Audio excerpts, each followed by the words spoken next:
हाँ तो दोस्तों आज हम बात करने वाले हैं जयगढ़ किले के बारे में, उसके ऐतिहासिक संबंध और राजनीतिक संबंध के बारे में। ठीक है, तो जयगढ़ किला इतना इम्पोर्टेंट क्यों माना जाता है और जयगढ़ किले के बारे में खासकर कहा जाता है बहुत सारी विडंबनाएं जयगढ़ किले से संबंधित हैं। कुछ लोग बताते हैं कि इसमें बहुत सारा खजाना दफन है, कुछ लोग कहते हैं कि कुछ भी नहीं है। तो आखिरकार इसका मसला क्या है? तो इसको हम ऐतिहासिक और राजनीतिक दृष्टि से दोनों तरफ से इस पर नज़र मारेंगे। यहाँ पे ये भी देखेंगे कि आखिरकार इंदिरा गांधी का और जयगढ़ किले का आपस में क्या संबंध है। ठीक है दोस्तों, देख पा रहे हैं यहाँ पे अगर मैं बात करूँ तो भारत का जो सबसे बड़ा राज्य है ना वो है राजस्थान। क्या है? ये है राजस्थान। ठीक है, तो राजस्थान जो है भारत का सबसे बड़ा राज्य है क्षेत्रफल की दृष्टि से, है ना। और इसमें खास करके देखा जाए ये ऐतिहासिक दृष्टि से बहुत ही इंपॉर्टेंट माना जाता है, क्योंकि समय समय पर यहाँ पे बहुत सारे राजाओं ने, चाहे वो राजपूत रहे हों, चाहे वो मुगल रहे हों, फिर बाद में चाहे ब्रिटिश सरकार रही हो, उन्होंने यहाँ पे क्या किया है? राज किया है। बहुत सारे किले बनवाए हैं, इनमें से ही एक किला रहा है जयगढ़ का किला। बात करते हैं, देखिएगा यहाँ पे ये देखें, ये पूरा हमारा राजस्थान का मैप है जिसमें ये है जयपुर। जयपुर से मात्र कितना 15 किलोमीटर दूरी पर स्थित है आमेर, और आमेर इसमें बहुत अहम भूमिका अदा करेगा क्योंकि यहाँ पे हम आमेर का डिस्कस करने वाले हैं और आमेर से रिलेटेड बहुत सारी चीज़ें हैं जो यहाँ पढ़ने वाले हैं। ये देखें, ये दिया हुआ है आमेर का किला। क्या है ये आमेर का किला दिया हुआ है, और इस आमेर का किले का और जयगढ़ के किले का आपस में क्या कनेक्शन है इस वीडियो में हम डिस्कस करने वाले हैं। ठीक है, यहाँ पे आप देखें, सबसे पहले अगर हम बात करें, यहाँ पे देखा दिया हुआ है situated at a distance of approx 15 kilometre from Jaipur. ये कितने किलोमीटर दूर है? ये 15 किलोमीटर दूर है। कौन? आमेर। और Jaigarh fort was built by Raja Sawai Jaisingh in 1726। यानी कि अगर हम बात करें तो जयपुर शहर जो है, जयपुर शहर से मात्र 15 किलोमीटर की दूर पर है आमेर, और वहीं उसी के पास में स्थित है जयगढ़ का किला। और इस जयगढ़ पोर्ट को जो जिसने निर्माण करवाया था दोस्तों, उसका नाम था राजा सवाई जयसिंह। ठीक है, राजा सवाई जयसिंह। और यहीं पे राजा सवाई जयसिंह ने जंतर मंतर का भी निर्माण करवाया है, ध्यान रखिएगा। और इन्होंने जो जयगढ़ पोर्ट था राजा सवाई ने, वो बनवाया था 1726 के अंदर राजा सवाई ने जयगढ़ पोर्ट का निर्माण करवाया था। ठीक है, बात करते हैं यहाँ पे, देखिएगा ये है आमेर पोर्ट यानी कि आमेर का किला, और ये है जो है नाहरगढ़ पोर्ट यानी नाहरगढ़ का किला। आखिरकार यहाँ पे इसको क्यों दिया गया? अगर मैं बात बताऊं, देखिएगा ये जो आमेर का पोर्ट है, ये यहाँ पर कौन शासन कर रहे थे भैया? यहाँ पे आमेर के पोर्ट पे कौन? जयसिंह, है ना। और वहीं पे अगर हम बात करें इसमें जयगढ़, ये क्या है? जो नाहरगढ़ जो है इसी के पास में था जयगढ़। और इन दोनों पर, किस पे? आमेर को भी देखा जा सके और नाहरगढ़ पोर्ट, दोनों पर ही नज़र बनाने के लिए एक बहुत ऊंचाई, लगभग कुछ ऊंचाई पर 400 मीटर की ऊंचाई पर जो है जयगढ़ का किला बनाया गया था दोस्तों। कहाँ बनाया गया था? जो है अरावली पर्वत जो है हमारा, अरावली हिल्स जो है वहाँ पर आप देख पा रहे हैं, ये है अरावली हिल्स। ठीक है, और अरावली जो रेंज है, खास करके जो पहाड़ी है, उसके ऊपर बनाया गया था जयगढ़ का किला। ठीक है, और ये कितनी ऊंचाई पर है? लगभग 400 मीटर। कितना? लगभग 400 मीटर ऊंचाई पर इसे बनाया गया था। और इसी पर यानी कि इस पर चढ़ने के बाद आप आमेर के किले पर और नाहरगढ़ किले पर आप नजर बना के रख सकते थे। बहुत सोची समझी रणनीति थी और बहुत अच्छी तरीके से इसका निर्माण करवाया गया था। किसके द्वारा करवाया गया था? ये किया गया था राजा सवाई जयसिंह के द्वारा। ठीक है, अब हम बात करते हैं आगे, देखेंगे यहाँ पे अगर यही बात करें जयगढ़ किले की बात करें तो जयगढ़ में एशिया की सबसे बड़ी तोप रखी गई है। कौन रखी गई है? एशिया की सबसे बड़ी तोप जो है वो जयगढ़ किले में रखी गई है, जिसका नाम रखा गया है जयवान। ठीक है, इसे अब जयवान तोप के नाम से जाना जाता है। और यहाँ पे आप देख पा रहे हैं, ये देखो जयगढ़ किले के जस्ट पास में एक पॉन्ड बना हुआ है। क्या बना हुआ है? तालाब बना हुआ है। ये बताया जाता है कि जयवान तोप का पहली बार इस्तेमाल किया गया था, और इस तोप के लगने से ही यानी इस तोप के चलने के बाद यहाँ पर एक बड़े तालाब का निर्माण, पॉन्ड का निर्माण हो गया था, और जिसकी वजह से आज तक इसको ऐसे ही रखा गया है और अब तक इसका इस्तेमाल नहीं किया गया है। ठीक है, तो ये जयवाना तोप कहां पर है? ध्यान रखना, ये कहां पर है? ये भी जयगढ़ तोप, जो जयगढ़ जो किला है हमारा, वहीं पे रखी गई है। ठीक है, अब बात कर लेते हैं थोड़ा, यहाँ पर बताया जाता है कि राजा के जो सेनापति यानी कि अकबर के जो सेनापति थे, ठीक है ना, जिनका नाम था मानसिंह प्रथम। ठीक है, इन्होंने क्या किया? राजा यानी अकबर के कहने पर इन्होंने अफगानिस्तान पर जो है हमला किया, और बताया जाता है वहां पे बहुत सारा खजाना लूट कर लेकर आए और उन्होंने यहाँ पर यानी कि अपने आमेर के किले में दफन कर दिया। और आमेर के किले में से दफन कर दिया है। लेकिन इससे पहले अगर हम बात करें तो देखेंगे यहाँ पे आप देख पा रहे हैं ये है जोधाबाई, आमेर की राजकुमारी। कहाँ की है ये? आमेर की राजकुमारी जोधाबाई है ये। वहीं पे ये दिल्ली यानी कि उस समय आगरा हुआ करता था। आगरे के किले के जो बादशाह यानी कि भारत हिंदुस्तान के जो बादशाह हुआ करते थे वो थे अकबर बादशाह। मुगल साम्राज्य के तीसरे उत्तराधिकारी थे ये, यानी कि पहले बाबर, बाबर के बाद हुमायूं, हुमायूं के बाद में मोहम्मद, ये देख सकते हैं अकबर थे। ठीक है, अब अकबर के, इनको जलालुद्दीन अकबर के नाम से भी जाना जाता है। ठीक है, जलाल भी कहते थे। तो अकबर के क्या हुआ, अकबर की मुलाकात जब जोधा से हुई तो जोधा को देखते ही अकबर को क्या हुई, उनसे मोहब्बत हो गई। अब जब मोहब्बत हुई तो शादी भी हुई, और शादी भी हुई तो मान सिंह इनके भाई थे जोधाबाई के, और मान सिंह उनके हो गए साले। और जब साले हुए तो कहीं ना कहीं इन्होंने यानी कि उसकी जो प्रतिभा थी, उसकी जो स्किल्स था, खास करके उसकी योग्यताओं को पहचाना, और अकबर ने क्या किया, मान सिंह को उसकी योग्यताओं को पहचानते हुए अपने 9 रत्नों में शामिल कर लिया। किसको? मान सिंह प्रथम को उन्होंने उनकी योग्यताओं को देखते हुए, जो अकबर के 9 रत्न थे, उन 9 रत्नों में मान सिंह को भी उन्होंने शामिल किया अकबर ने। और मुगल सेनापति ने घोषित कर दिया कि मुगलों के जो मुगल सेना के जो सेनापति थे वो किसे बना दिया गया, मान सिंह को बना दिया गया। आगे अगर हम बात करें तो अकबर ने क्या किया, उन्हें, क्योंकि जहां जहां अकबर ने उनको भेजा सेनापति के रूप में मान सिंह को, उन्होंने क्या किया, हर जगह पर उन्होंने जो है अपना परचम फैलाया। ठीक है, उन्होंने हर जगह पर उसने जीत हासिल की मान सिंह ने। और इसी प्रकार से अफगानिस्तान विजय के लिए ही जो है अकबर ने उन्हें कहाँ भेजा, अफगानिस्तान भेजा। किसको? मान सिंह को। कहाँ? अफगानिस्तान विजय के लिए किसको, जो है मान सिंह को भेजा। जब ये पहुंचे तो उन्होंने धीरे धीरे करके काबुल से लगे हुए बहुत सारे जो है जितने भी कबीले थे उनको जीता, और ढेर सारा धन वहां से इकट्ठा किया। किसने? मान सिंह प्रथम ने। और कहा जाता है कि वहां से धन इकट्ठा करके वो कहाँ ले आए, वो लेकर आए जो है आमेर के किले में। उन्होंने क्या किया, आमेर के किले में वो लेकर आए। ठीक है, और लूट का जितना भी सामान था वो, यानी कि जितना भी धन दौलत, हीरे मोती जवाहरात, सोना चांदी, जितना भी खजाना था वो जाकर कहाँ पे दफन कर देते हैं, कहाँ पे गाड़ देते हैं। वो कहा जाता है कि ये दफन करते हैं यहाँ पे, क्या नाम है, जो आमेर का किला था, आमेर के किले में ये दफन कर देते हैं। ठीक है, यानी कि दबा देते हैं। और कब की घटना है ये है 1581 ईस्वी की। ठीक है ना, ध्यान रखना, ये अफगानिस्तान पर मान सिंह कब हमला करते हैं, 1581 ईस्वी में अफगानिस्तान पर हमला करते हैं मान सिंह। ठीक है, आगे अगर हम बात करें तो देखिएगा ये किताब रखी हुई है, ये है हाफ तिलस्मते अम्बेरी। क्या है? इस किताब का नाम है हाफ तिलस्मते अम्बेरी।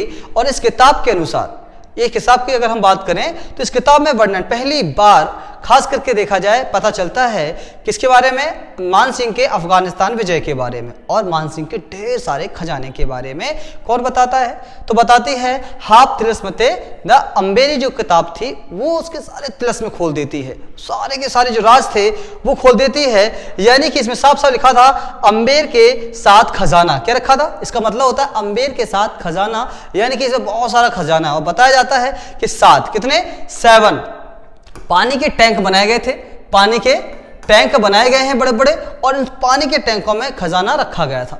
लेकिन 1947 के बाद भारत स्वतंत्र हुआ, और स्वतंत्र होने के बाद में भारत की राजनीति ने आगे कदम बढ़ाया।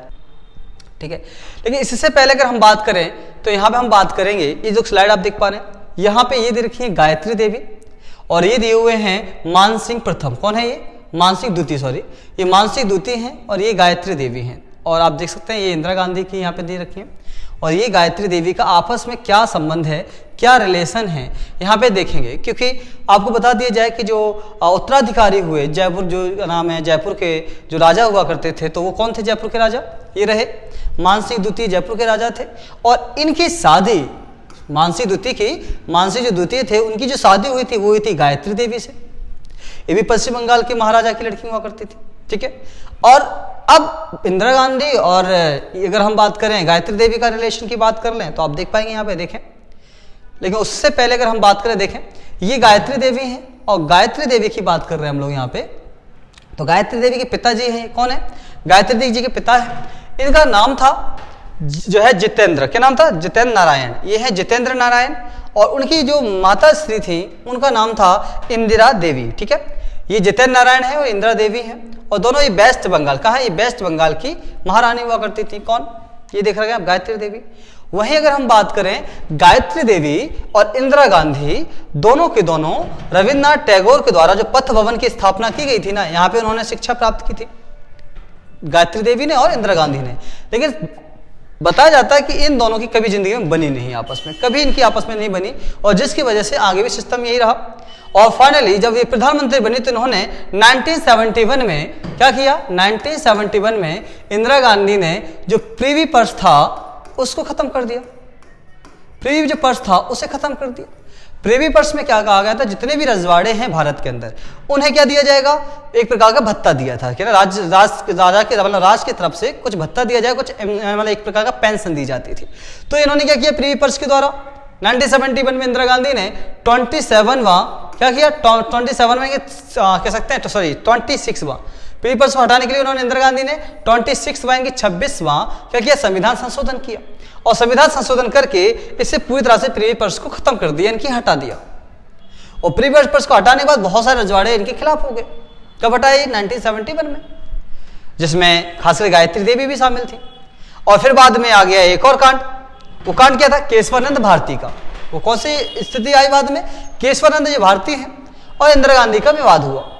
इसमें सुप्रीम कोर्ट ने खास करके देखा जाए तो इंदिरा गांधी को 6 ईयर के लिए यानी कि 6 साल के लिए क्या कर दिया, बैन कर दिया कि 6 साल तक वो इलेक्शन नहीं लड़ सकती हैं। कौन, इंदिरा गांधी। किस वजह से, ये जो केशवानंद जो भारती जो केस हुआ था, केशवानंद जो भारती हैं, तो इनके द्वारा जो फाइल डाल दी गई सुप्रीम हाई कोर्ट में, और हाई कोर्ट में फाइनली ये डिसाइड लिया, और फाइनली लास्ट में सुप्रीम कोर्ट के द्वारा इन्हें 6 साल के लिए चुनाव लड़ने से रोक दिया गया।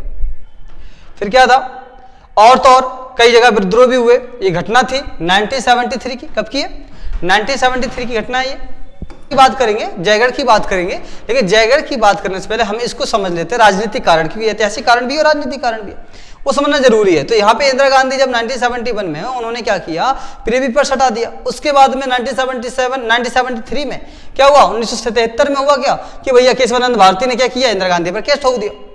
और इन दोनों का मतभेद हुआ और हाई कोर्ट ने डायरेक्ट कह दिया, सुप्रीम कोर्ट ने कह दिया कि भैया 6 साल तक अब इंदिरा गांधी इलेक्शन नहीं लड़ सकती है। और इसके खिलाफ, इंदिरा गांधी के खिलाफ जगह जगह जो है विद्रोह यानी कि आंदोलन होने लगे। आप देख पा रहे हैं, ये रहा नवनिर्माण आंदोलन गुजरात में हुआ 1974 में। कब हुआ, 1974 में गुजरात में नवनिर्माण आंदोलन किया गया। क्यों किया गया था, क्योंकि अधिक मात्रा में जो मतलब लोगों मतलब छात्रों का मानना था कि अधिक भ्रष्टाचार हो चुका है, सरकारी नौकरियां नहीं मिल रही हैं, ठीक है, कुल बहुत सारी महंगाई बहुत ज्यादा अपनी चरम सीमा पर छू चुकी है महंगाई की वजह से। तो इन्होंने छात्र आंदोलन यहाँ पे गुजरात में हुआ, जिसका नाम रखा गया जो है नवनिर्माण आंदोलन। उसके बाद में ही फाइनली 1974 में ही जेपी मूवमेंट भी शुरू हुआ, यानी कि जेपी आंदोलन भी स्टार्ट हुआ। और इसमें भी छात्रों ने जेपी कह सकते हैं जयप्रकाश नारायण के नेतृत्व में छात्रों ने क्या किया, आंदोलन शुरू कर दिया। और फाइनली देखा जाए तो इसका मेन उद्देश्य क्या था, इंदिरा गांधी को रोकना। अब इंदिरा गांधी कहाँ रुकने वाली थी, मामला बिगड़ता चला गया। आप देख पा रहे हैं यहाँ पे आप देखिए, ये इसमें हुआ क्या, 1974 के बाद यानी कि जस्ट 1 साल के बाद में 1975 में ही 25 जून 1975 में इंदिरा गांधी ने क्या किया भाई, जो पहली बार भारत में ऐसा हुआ कि भारत के अंदर इमरजेंसी लागू कर दी गई, यानी कि आपातकाल की घोषणा कर दी गई और टोटली कर्फ्यू लगा दिया गया, पूरा देश बंद कर दिया गया, पूरा देश बंद कर दिया गया इमरजेंसी लगाकर। तब एक प्रकार से सारी अर्थव्यवस्था ठप हो गई। जो लोग विद्रोही थे उनको जेल में डाल दिया गया, जो न्यूज़पेपर प्रेस था प्रेस पर पाबंदी लगा दी गई। तो कंडीशन ये थी कि फाइनली प्रेस पर भी पाबंदी लगा दी गई थी। फाइनली हुआ क्या, यहाँ पे आप देख पा रहे हैं जितने भी नेता थे, लीडर्स थे, इनको उन्होंने जेल में ठोकना शुरू कर दिया।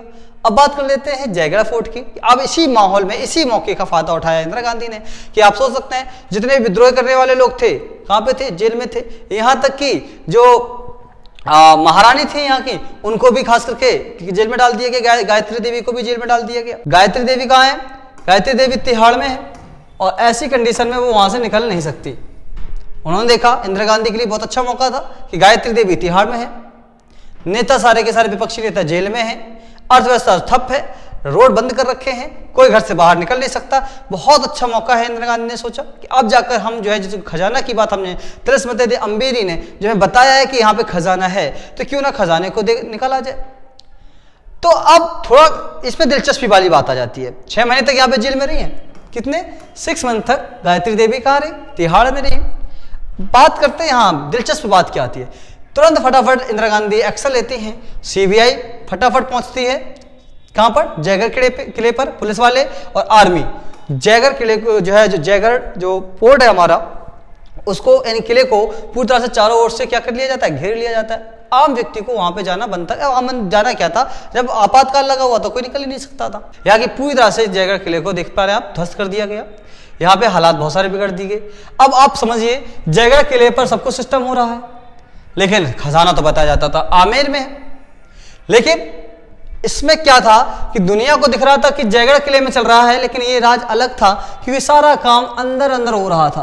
क्योंकि जयगढ़ पोर्ट और आमेर के किले के बीच में एक सुरंग है, और सुरंग के रास्ते पूरी जितने भी हमारे खुदाई कर्मचारी थे, इंदिरा गांधी ने वो सुरंग के रास्ते कहाँ भेज रखे थे, आमेर में। कहाँ खुदाई हो रही थी, आमेर में चेकिंग चल रही थी खजाने की। जो 7 पानी के टैंक बताए गए थे जिसमें खजाना भरा पड़ा है, कौन लेकर आया था, मानसिंह प्रथम लेकर आया था उस खजाने को। तो उसकी तहकीकात दिख रहा था जयगढ़ पोर्ट में, और ढूंढा कहाँ जा रहा था, आमेर पोर्ट में। समझ रहे हैं आप, बहुत अच्छी सिस्टम बनाया हुआ था। ठीक है, अब क्या था कि भैया इसी बात को देखते हुए पूरे भारत में भी पता चल गया, फाइनली बहुत सारे लोगों को, लीडर्स को मालूम चला। और यही खबर पहुंचते पहुंचते कहाँ पहुंच गए भैया, जो पाकिस्तान के प्रधानमंत्री थे जुल्फिकार अली भुट्टो, उनके पास भी ये इन्फॉर्मेशन पहुंच गई कि भैया इंदिरा गांधी क्या कर रही हैं, खजाना निकाल रही हैं जयगढ़ किले से। तो भैया इतने में क्या होता, पाकिस्तान के प्रधानमंत्री जो है कह सकते हैं जुल्फिकार अली भुट्टो ने फटाफट जो है अपना इसमें हक दिखा दिया कि भैया जो भी इसमें खजाना निकलेगा, इस जयगढ़ पोर्ट में से जो भी खजाना निकलेगा, उस पर आधा हक मेरा भी होगा, यानी कि पाकिस्तान का भी होगा। क्यों? क्योंकि उसने कहा कि भैया जब देश का बंटवारा हुआ तो जो संपत्ति आधी आधी हुई, उस समय जयगढ़ किले के खजाने की कहीं जिक्र नहीं था, और अगर अब निकलता है तो उसमें मेरा भी अधिकार होगा। पर इंदिरा गांधी बड़े शांत स्वभाव के, उन्होंने इसका कोई जवाब नहीं दिया, बड़े आराम से अपना काम किया, कोई दिक्कत नहीं। ठीक है, अब बात कर लेते हैं यहाँ पे, इसमें थोड़ी सी बात करते हैं। यहाँ पे देखें, ये देखिएगा, ये जयगढ़ पोर्ट का निर्माण कब कराया था, ये जयगढ़ पोर्ट का निर्माण हुआ था 1726 में, और वहीं पे आमेर का किला कब बनाया गया था, 1592 में। 1592 में आमेर का किला बनवाया था। ठीक है, अब देखेंगे जरा हम लोग इसमें क्या कह रहे हैं। देखिए ये इंदिरा गांधी है। ठीक है, इंदिरा गांधी ने बड़े स्वभाव के साथ में बाद में क्या किया, उन्होंने सीधा एक अपना इंटरव्यू दिया, और उसमें आराम से सीधा कह दिया कि भैया हमें जयगढ़ पोर्ट से कुछ प्राप्त नहीं हुआ है, सिवाय सिर्फ 230 किलो चांदी के। सिर्फ 230 किलो चांदी के अलावा हमें कुछ भी प्राप्त नहीं हुआ है। तो यार बड़ी अचंभे वाली बात थी, क्योंकि भाई इतने पैमाने पर खुदाई हुई, चारों तरफ आर्मी की फोर्स, पुलिस की फोर्स, यहाँ तक कि सीबीआई भी चारों ओर घूम रही की थी। दिल्ली और जयपुर हाईवे जो था उसको टोटली बंद कर रखा था। बताया जाता है कि काफ़ी ट्रक, जो आर्मी ट्रक थे, दिल्ली से मतलब हम जयपुर से कहाँ तक कि वो दिल्ली की ओर रवाना किए गए। तो जो दिल्ली की ओर रवाना किए गए थे वो ट्रक किस चीज़ के थे, जो आज तक छुपाया गया है, इसका राज किसी को बताया नहीं गया। जबकि इंदिरा गांधी तो कह रही मात्र 230 किलो ही चांदी मिली थी। तो फिर ये जो बताया जाता है, ये जो ट्रक थे वो किस लिए आए थे, इसमें क्या था, क्या मामला था, इसमें खजाना था, इसमें ऐसी खाली उनको लाया गया था। हो सकता है कहीं ना कहीं इंदिरा गांधी ने उसको राजी रखा हो, किसी को बताना ना चाहा हो। ठीक है, तो ये थी जयगढ़ किले की कहानी, जो स्टार्ट होती है मानसिंह से और ख़त्म हो जाती है इंदिरा गांधी पर। तो दोस्तों वीडियो अच्छा लगा हो तो लाइक करिएगा, दोस्तों में शेयर करिएगा और चैनल को सब्सक्राइब करिएगा। ठीक है, पूरा वीडियो देखने के लिए आपका बहुत बहुत धन्यवाद दोस्तों।